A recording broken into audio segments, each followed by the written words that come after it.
ग्रामपंचायत स्तरातील सर्व ग्रामपंचायतीच्या हद्दीतील कुत्र्यांचा जो वाढता त्रास सर्वसामान्य नागरिकांना, कामगारांना आणि कामगारांच्या लहान मुलांना चालू आहे.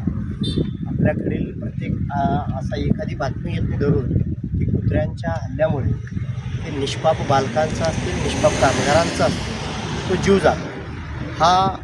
हे मरण हे कुठल्या शत्रूला पण येऊ नये अशी भयानक मरण येत आहे.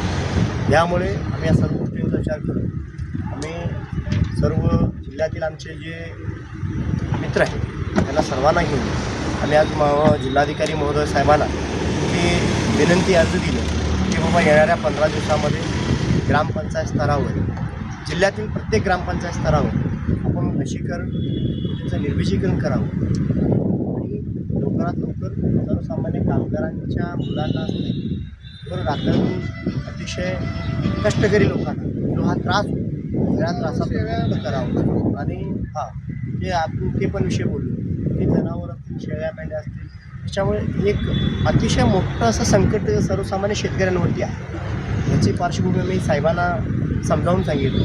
साहेबांना तात्काळ आमच्या अर्जाचा दखल घेऊन कारवाई करू असं आम्ही वचन दिलेलं आहे.